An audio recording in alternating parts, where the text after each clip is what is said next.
Hi, and welcome to Between the Rows. I'll be your host this week, Dave Bedard. This week, we can't not talk about Russia's invasion of Ukraine. We're going to look at what it currently means and doesn't mean for Canada's grain and oilseed producers as we head into the spring.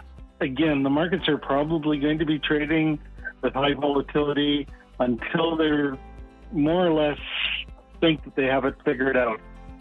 And for something completely different, we'll be talking about a new competitive funding challenge underway with the goal of building up Canada as a berry-producing powerhouse. Yeah, that's right, berries, like strawberries, blueberries, Saskatoon berries, and so on. Why berries? Well, among other things, that's what we're going to be asking.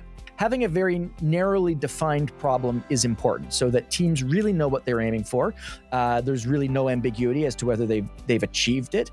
And that's all coming up on Between the Rows right after this. We knew we were doing something right when our competition started swearing every time they talked about us.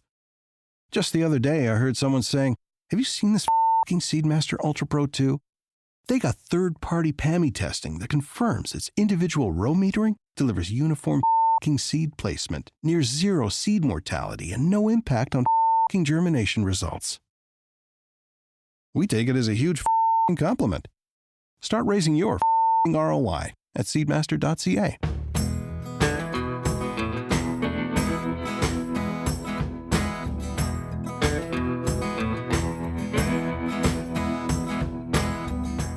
So by the time this episode comes out, the situation on the ground in Ukraine may have changed about a half a dozen times over, but the effects of Russia's invasion on commodity markets can't be ignored. It's late Tuesday morning while we speak, and Chicago May wheat looks to have already climbed again by what's got to be close to limit up after rising and falling and rising again by similar levels over the past week. And Minneapolis and Kansas City wheats, Chicago corn and soybeans, Winnipeg canola, and even Chicago oats have also been hit with some of this new volatility. Here to help us make sense of it all, we've got Bruce Burnett, the Director of Markets and Weather Information for Glacier Markets Farm. Bruce, hi, and welcome back to Between the Rows. Hello. Hello, Bruce. How are you? Not too bad. So, Bruce, it seems like every time I had you on the show up until about the end of 2020 or so, we were always talking about, the uncertainty that was built into commodity markets because of some implied threat of a trade war and, the unpredictability of one or more world leaders at the time. So now here we are again, not because of uncertainty of demand, but uncertainty of physical supply.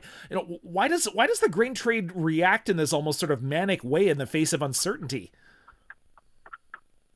Well, markets do not like the unknown, and although commodity markets are used to it in some respects, things like weather certainly are unknowns as you go through a growing season, let's say, but you get more and more information as you travel along. The problem with this situation is it's something that changes quite dramatically from news flow every hour. Something different seems to come up, and that's causing the markets to trade in some pretty high volatility here. Again, the markets are probably going to be trading with high volatility until they're more or less think that they have it figured out in terms of how the situation is going to evolve. But I don't think anyone knows that right at the present moment. Mm-hmm. Now let's look at Russia and Ukraine in terms of their contribution to the grain trade right up until this past week. Obviously, I mean, by comparison, Canada's been short on supply this past year, but how are Russia and Ukraine doing up until now anyway in terms of meeting their grain customers' needs? Well, Ukraine had a very good crop in 2021, so they are still in the process of exporting their wheat, and still have some old crop wheat that they need to sell yet or need to deliver. In fact, a lot of it is probably sold already. But unfortunately, that's not going to happen because of the closure of the ports in Ukraine itself. The Russians had sort of a mixed crop, some good yields in some areas, but overall it was down from earlier expectations. This caused them to put in an export tax to limit exports this year, and they still have that tax in place. Again, as things have evolved here, though, there's not a lot of buyers out there that are willing to take delivery of Russian wheat in the world market. certainly people not wanting to buy, make a new purchase of Russian wheat as well, just because of the uncertainty around the sanctions. That seems to be an ever-evolving story here. Mm-hmm. So how much do these what do we know about these sanctions so far as far as their impact on Russia's actual ability to export food? Well, again, right, wheat, corn, vegetable oil exports, sunflower oil, which are important in the region, are not under any official sanctions. But the financial sanctions that have been put in by the West make it very, very difficult to trade with the Russians right now. And certainly for the Ukrainians, as I said, the ports are closed, so there is no trade going on there right now. But as far as Russian trade goes, it's very difficult to get the normal parts of what you would call trade with another partner underway because of the fact that everywhere you turn, there's some type of sanction that will be getting in your way. This won't prevent trade from happening, but the uncertainty does make it about these sanctions makes it far more difficult. If you think about it right now, if you had a boat that is just loaded with Russian grain, by the time it gets to your port, there may be official sanctions in place that will not allow you to unload it, let's say, in terms of the financial system. So there's a lot of things going on here, and that's why the markets are so volatile. The other issue, I think, that's been underrated in this whole thing is the fact that vessels that are used to transport grain certainly don't want to go into that region right at the moment. Insurance rates have skyrocketed, obviously. Again, with the Ukrainian ports closed, you're not going to see any vessels stray anywhere close to there. But there have been a few vessels hit in the Black Sea from rockets, intentionally or unintentionally, whatever the case may be. And so vessel owners are certainly very cautious about sending their boats in to pick up commodities right now. Mm-hmm. And certainly would be asking for a big risk premium in order to do it. Mm-hmm. No, I remember right on day one, I believe there was a vessel that was commissioned by or that was chartered by Cargill that got hit in the region. Whether that turned out to be the case or not. I mean, the vessel was empty at the time, from what I hear, but that was just in the very early days of this conflict. Yeah. Mm-hmm. And again, vessels are things you can send them anywhere in the world. So if you're a vessel owner, you really don't want to go into the Black Sea right now unless you get a substantial premium for it. Your insurance costs also for the vessel are higher. Again, usually, depending on the terms of the purchase, someone pays for the insurance on the cargo, but insurance on the vessel is handled by the owner, and that's not a good thing if the risk goes up for that. So vessel owners tend to stay away from war zones just from that fact alone. Mm-hmm. Now, no matter how I say this next, it's going to sound like I'm talking about profiting off the misfortune of others, and for that I apologize to everybody out there in advance. But what should the Canadian farmers be doing right now in terms of their business and in terms of pricing? I mean, there's not a lot of old crop out there to speak of, but presumably all this snow will go away at some point, and we're going to be trying to put a new crop in. Yes, and again, this is where the biggest impact and the biggest uncertainties are for next year's crop. From not only a perspective of our risks, normal risks that we have every year of putting a crop in, and of course we've been dry from last year's drought and all of that thing, but now there's a significant amount of demand from international markets for the crops that we produce in Western Canada. And that's causing the prices to bump up. Russia, Ukraine account for about 25% of the exports from the region, from the Black Sea region, or 25% of the total world exports, and total exports from the Black Sea region itself are closer to 30. But realistically speaking, the market's very uncertain about whether or not any of this grain will hit international markets in this coming crop year. So the market's prepared right now looking at the supply and demand situation globally and essentially factoring in that perhaps that trade doesn't resume normally. The one factor that's causing these markets to go up, though, is basically people have bought grain from the region. It's not going to get delivered, so therefore they're going to have to cover those purchases from other places. So that's what's causing, especially in corn, because Ukrainian exporters have a very large corn book on right now, especially to China.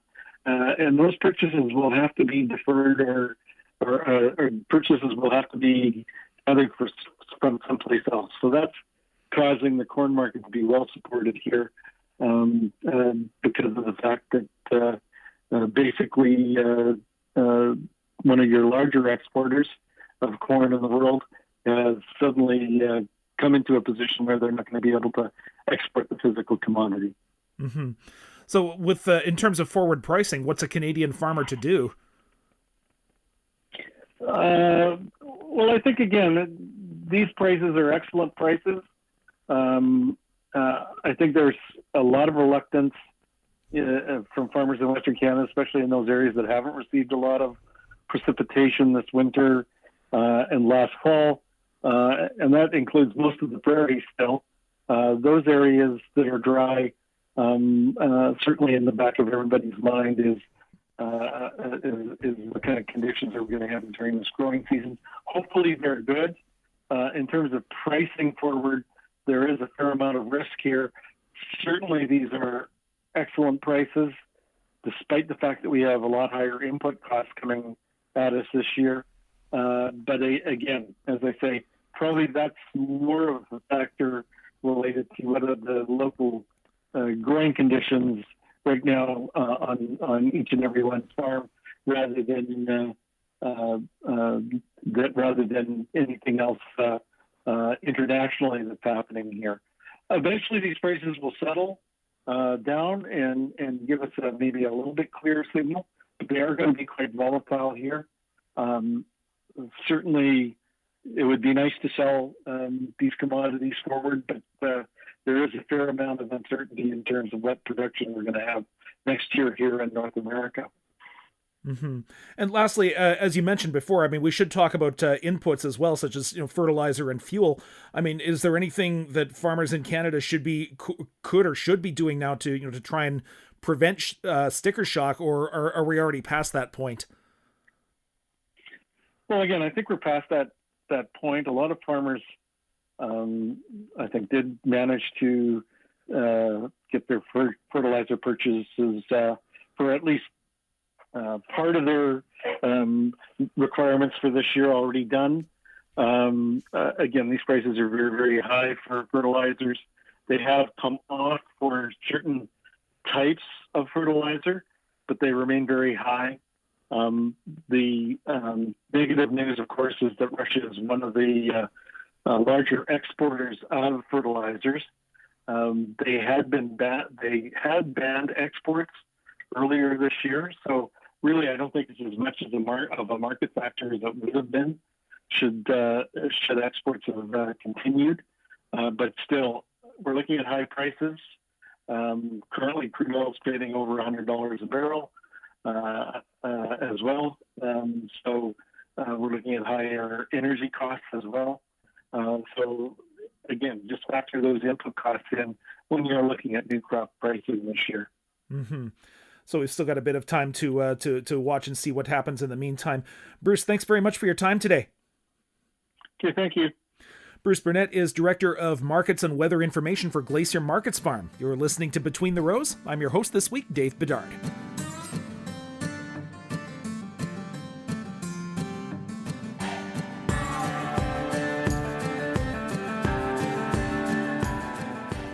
Now, just recently, I took in the announcement from the Weston Family Foundation launching what it calls the Homegrown Innovation Challenge. This competition is seeking teams of innovators to develop ways to extend the growing year for Canadian produce, in this case, berries, like strawberries and blueberries.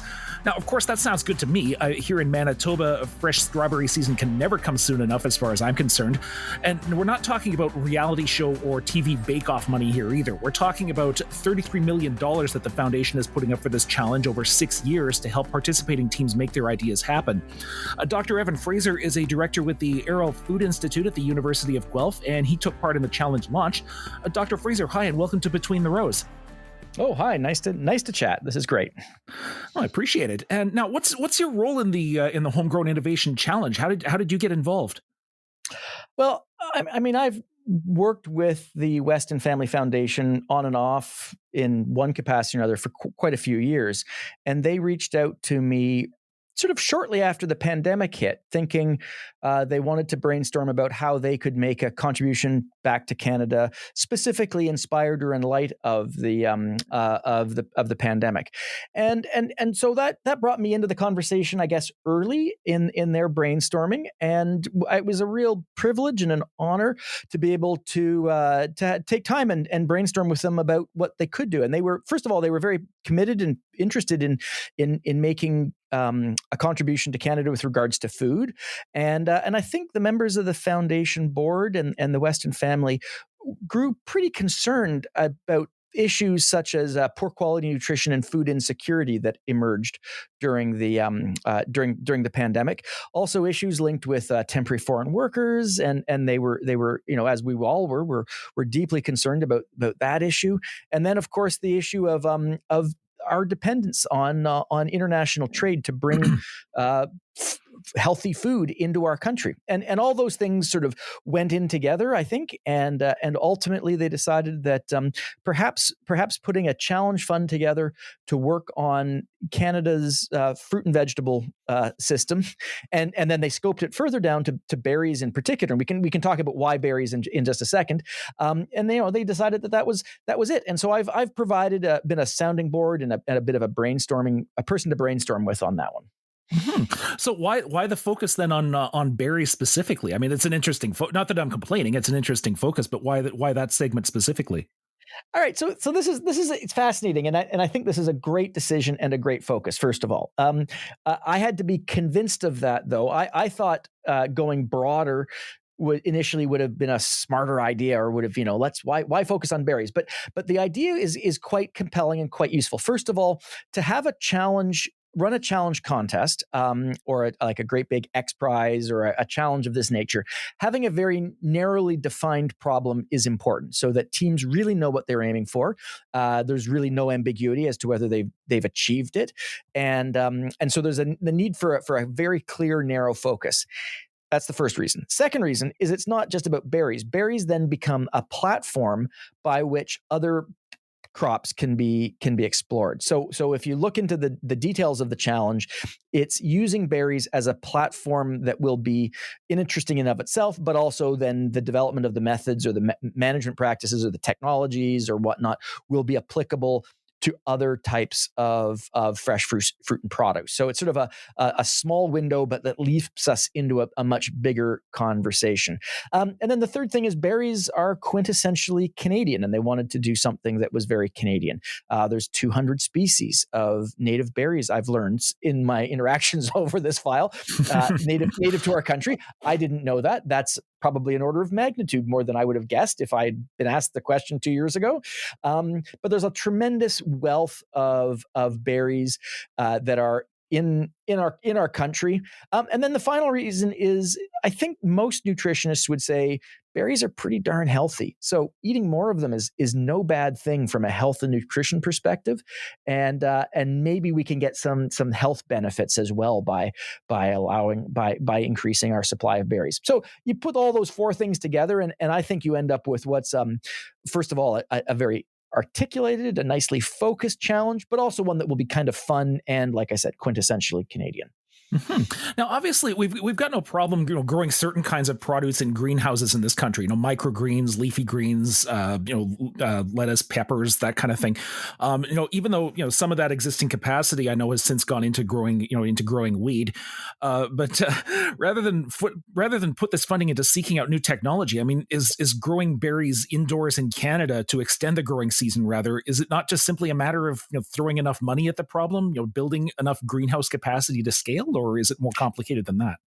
Yeah, I mean, it's a super question, and the short answer is that it's actually more complicated than that. There are a number of scientific and technical hurdles that have to be overcome before other crops become suitable for, let's just say, the more controlled environment growing season setting. So, I mean, a fully controlled environment setting would be like a vertical farm. And right now, our vertical farming industry in Canada and internationally does leaf lettuce and microgreens very effectively. They do it at scale, but it's just leaf greens and leaf lettuce and microgreens. Our greenhouse industry is fabulous. It primarily does cucumbers, peppers, and tomatoes, and very little else. Though, I mean, just in the last 2 to 3 years, we're starting to see indoor strawberries happening. So we're moving to strawberries, but there's a bunch of scientific and technical hurdles. First of all, like let's just say we need indoor suitable cultivars or varieties of these crops. For instance, I've seen head lettuce grown in a vertical farm, and it looks nothing like a head lettuce does when you buy one at the grocery store. So we don't have a variety of head lettuce that's suitable for indoor growing conditions or vertical farming conditions. Similarly, there's all sorts of barriers that are standing in the way of even strawberries. That's mostly around mechanical harvesting. We don't have the good harvesters. Blueberries are a real barrier. Spinach is very difficult to do indoors. So we have. Once you step out of the ones that we have already established, we've got a situation where there's some big hurdles that need to be overcome. And the logic that the Weston family has adopted in creating this challenge is that perhaps by creating a challenge around this, they'll be able to supercharge innovation in this space and address some of these hurdles. So it's not just a matter of reaching efficiency then in terms of growing the crops. You've actually got to have a berry that's suitable for growing under glass. 100%. I mean, for instance, I'm going to give you one example drawn from a colleague of mine. It's not a berry example, but we could extrapolate it to berries. Colleague of mine at the University of Guelph, Mike Dixon, does a lot of controlled environment growing, and he can show that if you grow the same lettuce seed under blue light versus red light versus white light, you get very, very different lettuces. Under blue light, it gets quite big. Under red light, it gets purple antioxidants in the leaves. Under white light, it's a control, and it's a little bit of both. So we're learning that plants actually have light recipes, just like and that the light recipe interacts with the genetics. So what has to happen from a science perspective, say for strawberries, is we need to breed new varieties of strawberries that are suitable for indoors, and we have to figure out how the strawberry responds to different light wavelengths. And it's possible, I've got it on good authority, that it's possible to imagine that properly done, we'll be able to, have extra flavorful strawberries grown under certain kind of light conditions, or strawberries of a certain size that are suitable for particular processes, jams versus pies type things, and that we'll be able to have a high degree of precision and control over what the ultimate fruit looks like and how we use it. But there's a mixture of genetic work that has to go into the breeding, and there's a bunch of work that has to go into understanding how those plants respond to these more controlled environment settings.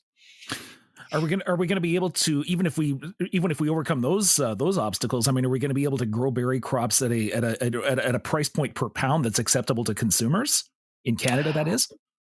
Well, that's part of the challenge, right? I mean, if we knew the answer to that, would we have a challenge? Would the Weston Foundation have created a challenge? I think the answer is probably yes, but it will take work, which is why this is an exciting opportunity. I mean, you take the issue of strawberries, for instance, and I know that there's commercial growers that are starting to do year-round greenhouse strawberries in Ontario. And that's super exciting. And their quality of their products is so much better in January than anything you'd be able to get from California. So, I mean, it's a much better berry. Is it going to compete? Okay, so I grew up on a strawberry farm in Niagara, my grandparents.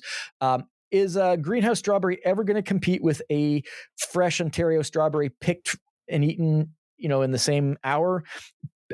I'm personally a little skeptical, but if what you're trying to compete with for quality is, say, a strawberry that comes from California in January, I mean, the products you can do in greenhouses now are so much better. So the goal is to actually, see if we can create a domestic industry in some of these crops where we think there's enough evidence to say a nudge, a $33 million nudge, which sounds like a pretty big nudge if you ask me, but a $33 million nudge from the Weston Family Foundation, it will sort of supercharge both the science and the application of the science in order to allow us to develop these things.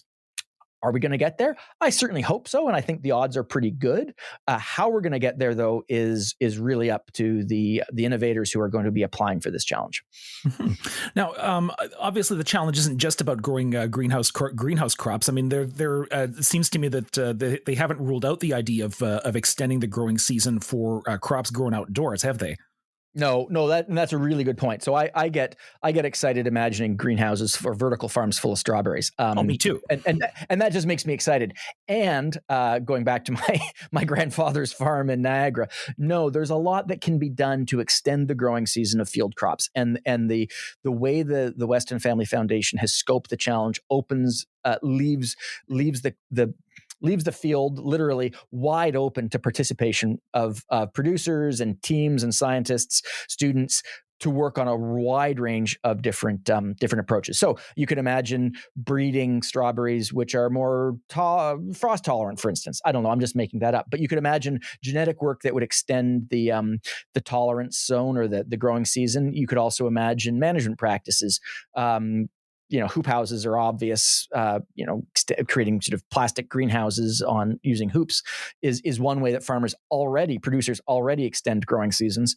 So the challenge is more than open and hoping to attract innovators that might be exploring those sort of options to maybe not get us to year-round production in Canada, but certainly make production more viable in more parts of the country and across a wider range of the growing season. Mm-hmm. Or we could just wait for climate change to reliably expand the acreage base for. I mean, although who knows when that's going to happen. Go there. So, I mean, so obviously there are ways that we can, within the scope of within reason that these crops can be extended or their seasons can be extended outdoors as well. That's good to know. I mean, so obviously the challenge is open to that as well. Yeah, and let me just to really double down on that. The way the challenges has been defined is open to any sort of creative idea that would extend and push out at a commercially viable scale our ability to be more sovereign, less dependent on imports across the growing season. And one of the nice things about these challenge programs in general is while giving a very narrowly defined problem, berries in this case, they do not prescribe how you solve that problem because you don't want to put constraints on innovation. You want to constrain the problem, but you don't want to constrain how people get to the problem. And so the Weston family, I think, very, very astutely has given us a narrow problem, but no guidance on how to solve that problem because that would be putting the cart before the horse in a sense, right? You don't want to impose limits or barriers on what people's creativity, ingenuity, imagination might come up with to solve that problem. Mm-hmm. Now, as you said, you grew up working summers on a fruit farm in the Niagara region. With your own experience, your own personal experience in mind, I mean, is there an issue with fruit production in Canada that you would really like to see a team tackle in this challenge? Well, I mean, I'm a nerd when it comes to good quality strawberries. I think a good quality Ontario strawberry picked fresh at the peak of its growing season is a piece of art, is a masterpiece, and I'm unabashed about that. And as a result, I grow so deeply offended by the strawberries that Canadians buy in supermarkets much of the year. And this isn't I'm not throwing any shade on the producers or the industry or the retailers or whatnot, but let's face it, the cardboardy, watery packages of strawberry that come up from California in January just aren't very good. And so I would really like a year-round supply of good quality strawberries. So for me, the challenge is all about finding the quality berry that we can do, not just for 2 to 3 weeks in July, but extend it. And I know some of the greenhouse operators in Ontario are doing an awesome job of moving us in that direction. And the part of the challenge, which I am sort of emotionally most invested in, is I'm really hoping that I get to eat some good quality strawberries in January. Mm-hmm. Oh, we had a friend of ours who would come and visit from Portage la Prairie in the summer times, and of course he'd be bringing the excellent Manitoba strawberries with him too. Then he moved to Edmonton. So I'm looking forward to that as well. But there's another part of it, I think, which is really interesting that we haven't talked about yet, and that's the getting back to this issue that there's 200 species of berry native to Canada, and one of the things that I've really been excited about learning about in my interactions with the Weston Family Foundation on this is the extent to which many of these berries are part of Indigenous food systems. And I would love it if one of the outcomes of this was some Indigenous-led teams are catalyzed and inspired to think about if there's ways of bringing traditional Indigenous berries to a wider market, or is there some entrepreneurial opportunity that could be explored there? I'm not really sure where I'm going with this. I just think that there's a really interesting opportunity here with, when you step away from blueberries and raspberries and strawberries and the typical berries, right. That I really hope one of the benefits of this challenge program is to throw some light on those. Mm-hmm. And we look forward to seeing the results, certainly. And the grand prize, of course, $8 million at the end of all this, and in 2028, I believe it is. Yep. Would that be? So yep. just a quick word on the architecture. So there's initial grants. I'd have to double check the numbers, but as I recall, they're like grants of up to $50,000 and the application is due in the springtime to get teams going and get things established. And then there's a medium-sized grant that's due about late this year, if I'm not mistaken. You'd have to direct your listeners to the website that's got the details. And then there's the grand prize. And the nice thing about this challenge, or one of the neat things about this challenge, is that it allows teams to start small and then scale with further investment as things become successful. So the big prize is for $8 million at the end of the process, but there's a bunch of so there's a bunch of markers to get through where you can scale a project up. A team could scale a project up as they go. Mm-hmm. And we'll certainly look forward to seeing the results of that. Dr. Fraser, thank you so much for your time today. My pleasure. Nice chatting. You too.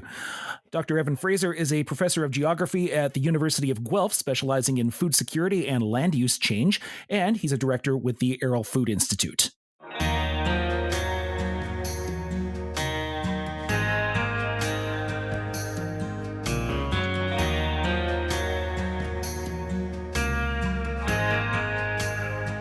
Well, that's our time for this week, but check back in this space in 7 days for more from the Glacier FarmMedia family of publications. Again, I'd like to thank this week's guests, Bruce Burnett of Markets Farm and Evan Fraser of the University of Guelph. This has been Between the Rows, and I've been your host this week, Dave Bedard. Thanks for listening.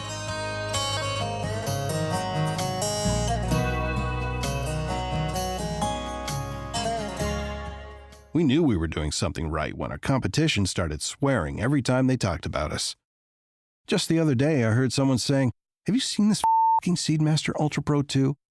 They got third-party PAMI testing that confirms its individual row metering delivers uniform f***ing seed placement, near zero seed mortality, and no impact on f***ing germination results." We take it as a huge f***ing compliment. Start raising your f***ing ROI at seedmaster.ca.